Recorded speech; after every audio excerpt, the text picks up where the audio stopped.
We're ready.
It's time for something a little different.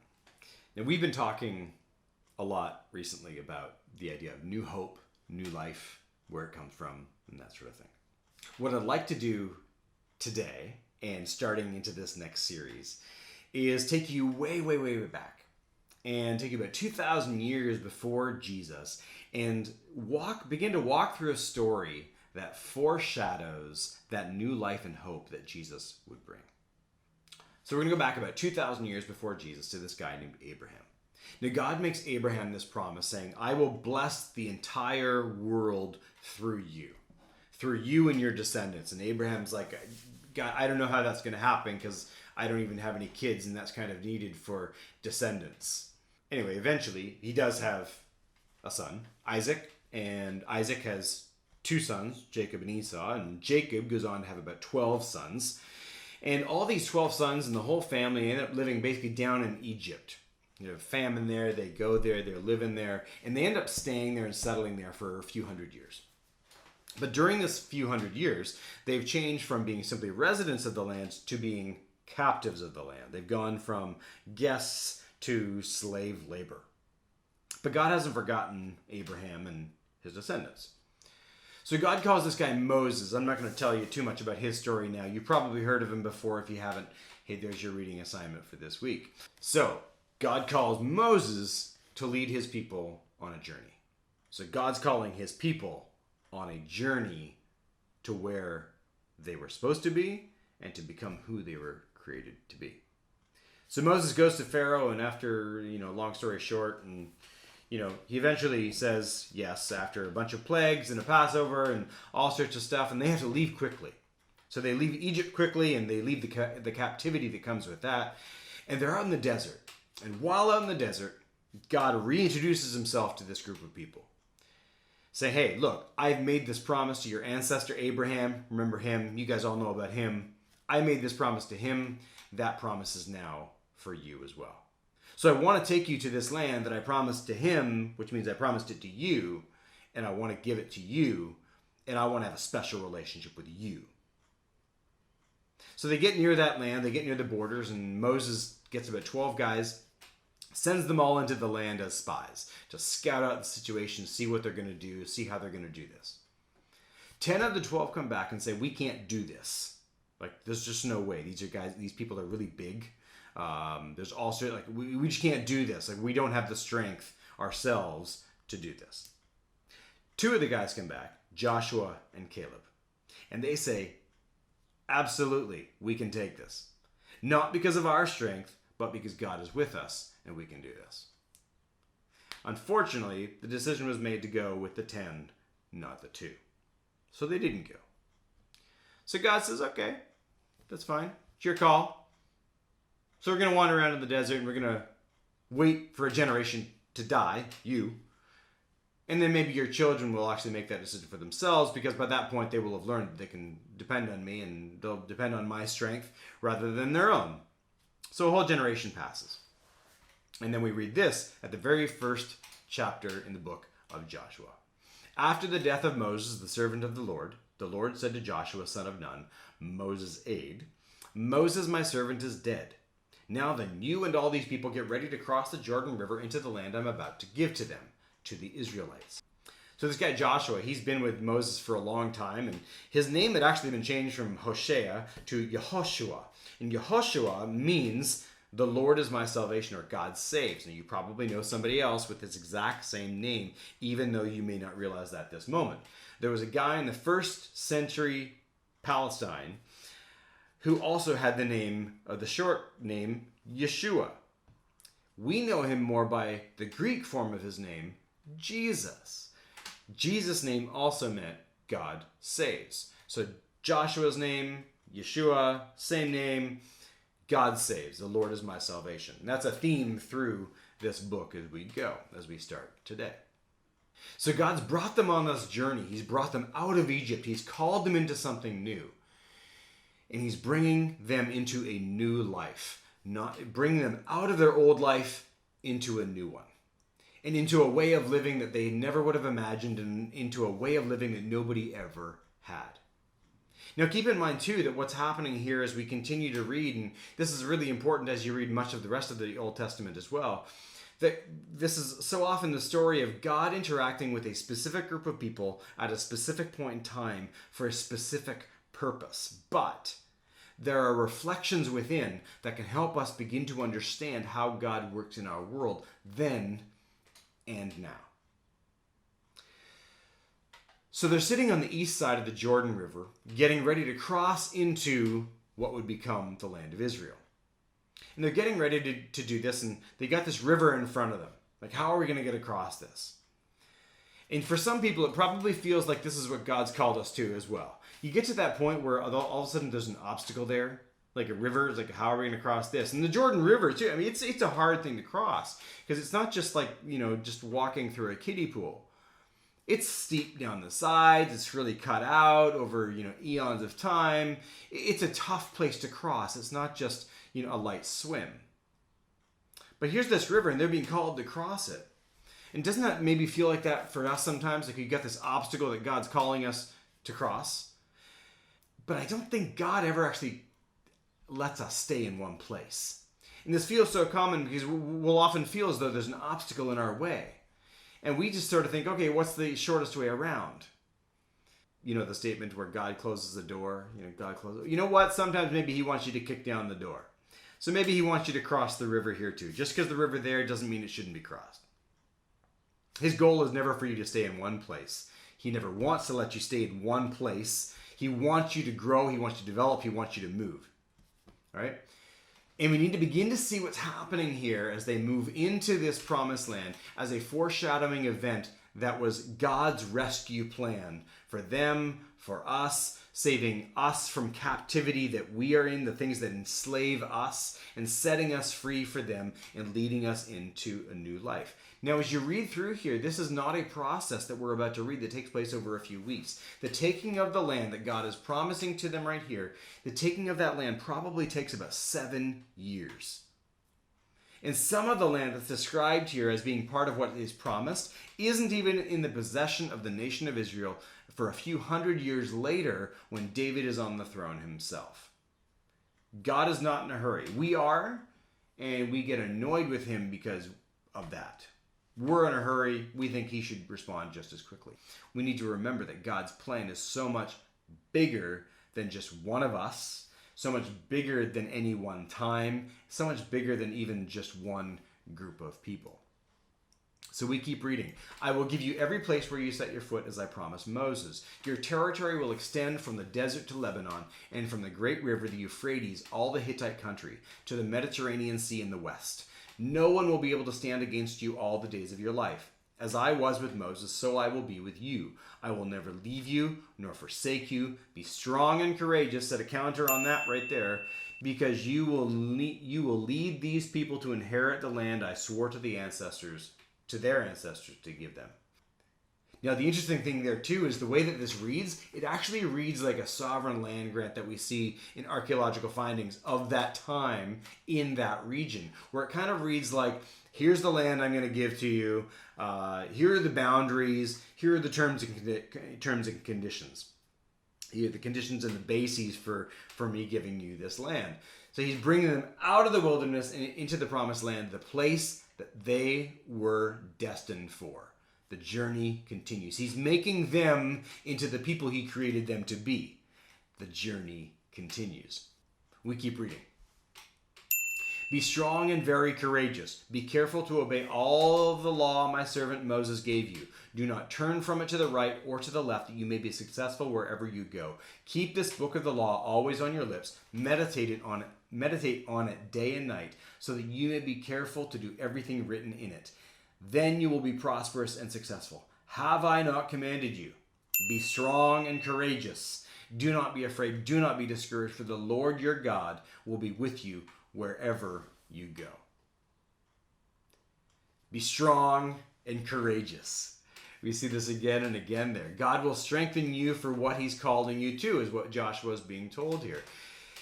So we see the conditions for the land grant are being given in terms of you need to do this, you need to do this, you need to do this. And then we're being told, be strong and courageous.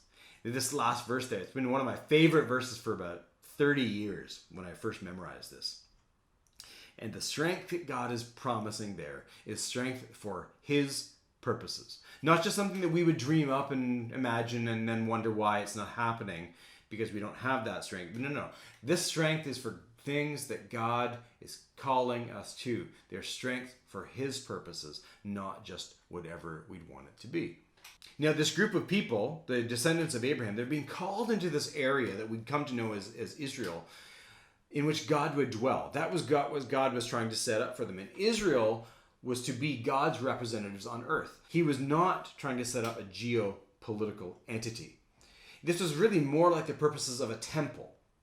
If you looked around, other people groups of the time, they would make a temple, a building for their gods to live in. This is why David and Solomon wanted to do this, because they looked around and saw other people doing this. They thought it was a great idea. So, hey, well, let's do this. God's like, I don't need that, thank you. But they're like, no, we must do it. So God eventually said, okay, fine, whatever. Oh, you go ahead and do that. But his plan here was actually simply to clear a space of land that would function like a temple, in terms of it would be the land in which he would dwell with his priesthood of people. This is why there was no king for hundreds of years. This was not meant to be a nation state as others existed. It's also why thinking now of any political nation as being specially blessed by God is wrong. It's just bad theology. This land as an inheritance was from God himself, restoring the children of Abraham to what God was giving them. The sovereign land grant God is giving it to these people. Here are the boundaries, here are the terms and conditions, and this is why. The success of Israel depended on the promises of God, not on a particular person. God's mission will succeed. His rescue plan for all of creation will not be thwarted. It will not be thrown off. It will not be destroyed or defeated. A little while later, we read this. The Lord your God will give you rest by giving you this land. Now, he's saying this specifically to a couple of smaller groups, a couple of the tribes of the whole nation of Israel here, who their land was going to be on the east side of the Jordan River. So they're already there. They're already in the land that they're going to occupy. But God is saying this to them. You are to help them, your brothers, the other tribes, until the Lord gives them rest, keep that word in mind, as he has done for you, and until they too have taken possession of the land the Lord your God is giving them. After that, you may go back and occupy your own land, which Moses, the servant of the Lord, gave you east of the Jordan toward the sunrise. So east to west, as I said. They're already on the east side. They're already in that land. Now the rest, that word there, the rest that they're being called to is not a rest of inaction. It's not a rest of sitting around for the rest of their lives, just sort of pining their life away. This is a rest that's a lot more like peace, a rest from their enemies, a rest from the captivity and slavery in which they've been placed for hundreds of years. It's peace and rest in the presence of God. We're just going to leave it there for this week in terms of how much we cover. We're going to move into the next big story next week. But what I want you to think about today, as we begin this journey together into this book, is God is calling every one of us on a journey. Some of us have already embarked on that journey, and it's taken some incredible, crazy turns. And sometimes we hit rivers, and we're not really sure what to do with those sort of things. No, the most important thing, though, as we go, is really that we become more and more like him. That's his preeminent goal for you, that you become more and more like him. He's not going to force you on this journey. It's a choice that you have to make. If you want to waste your life, as a generation of Israelites did, that's totally your call. You can do that. But why would anybody do that? You ever have one of those friends that they never seem to be going anywhere? You know, you used to be close to them, and you see them every couple of years now, and every time you see them, it's like they haven't moved. It's like they're still sitting in the same place. They haven't changed. They're doing the same thing. Like nothing about them has moved on from what they once were. You know, we just watched the 3 Lord of the Rings films all over again, Maya and me. All 3 of them, extended versions. Fantastic. And spoiler alert, right near the end of the third film, we see these 4 hobbits that have gone on this epic adventure.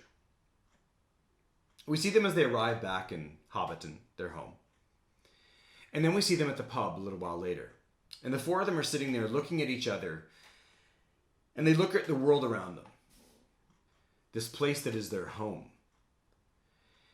They look around and they realize that everything else hasn't changed. But they have. These 4 hobbits that have gone on this epic, adventurous journey, dangerous as anything, and achieved common purpose, they will never be the same. If they'd stayed, they could have maybe had a nice life. But because they chose to go on the journey that they did, their lives have more significance, more meaning than they ever would have otherwise. So here's my thing for you this week. Depending on where you are in this whole thing, how are you going to respond to God's invitation for you on the journey? Are you going to go with him? You going to set out on what is almost bound to be an epic, incredible adventure? Are you sitting at the river's edge thinking, I can't cross this? I can't get to new life? And I'm just letting this become an obstacle in my way. It's time to cross the river. It's time to become who you were created to be. Be strong. Be courageous.